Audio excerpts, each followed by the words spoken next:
उधर चारधाम यात्रा को लेकर अब सियासत हो रही है। कांग्रेस ने चारधाम यात्रा शुरू करने को लेकर प्रदर्शन किया और आरोप है कि प्रदेश सरकार अगर कोर्ट में सही तरीके से पैरवी करती तो ये नौबत नहीं आती। सरकार इस मामले पर बैकफुट पर है। यही वजह है कि कांग्रेस इस मुद्दे को हवा देकर अपनी चुनावी बिसात बैठा रही है।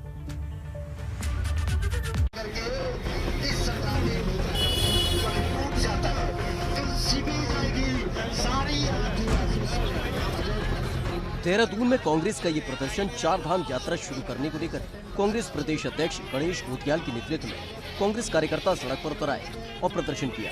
सरकार नहीं चलेगी, नहीं चलेगी। गुंडागर्दी की सरकार नहीं चलेगी, नहीं चलेगी। कांग्रेस का आरोप है कि चारधाम यात्रा को लेकर सरकार की कोई तैयारी है ही नहीं। यही वजह है कि सरकार चारधाम यात्रा शुरू नहीं करना चाहती।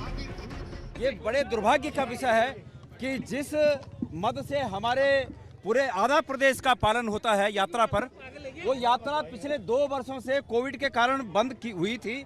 लेकिन अब कोविड जबकि पूरे देश में स्थितियां पूरी तरह सामान्य हो रही हैं, बड़े बड़े सभी मंदिर खुले हुए हैं, अकेले हमारे चारधाम यात्रा पर सरकार ने इस प्रकार से कुंडली मार के सरकार बैठी है माननीय न्यायालय के नाम पर कि कुछ करने को ही तैयार नहीं है। कांग्रेस के प्रदर्शन में तीर्थ पुरोहित भी शामिल रहे। तीर्थ पुरोहितों का कहना है कि चारधाम यात्रा से लोगों का व्यवसाय जुड़ा हुआ है, इसलिए सरकार को इस पर फैसला लेना चाहिए।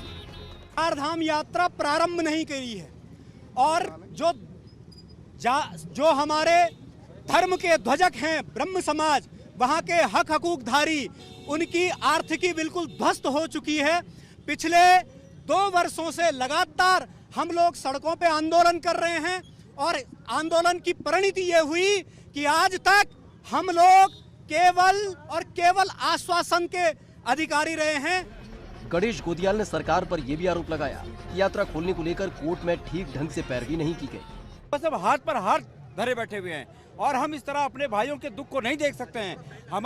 हम सरकार को चेताना चाहते हैं कि सरकार अभी भी जाग जाए और काबिल लोगों को कोर्ट में इस पक्ष को रखने के लिए नियुक्त करे और माननीय न्यायालय जब उचित पक्ष अगर सरकार रखेगी तो निश्चित रूप में माननीय न्यायालय जबकि पूरे देश के मंदिर खुले हुए हैं तो हमारे मंदिरों को भी खोलने का आदेश जारी करेगी।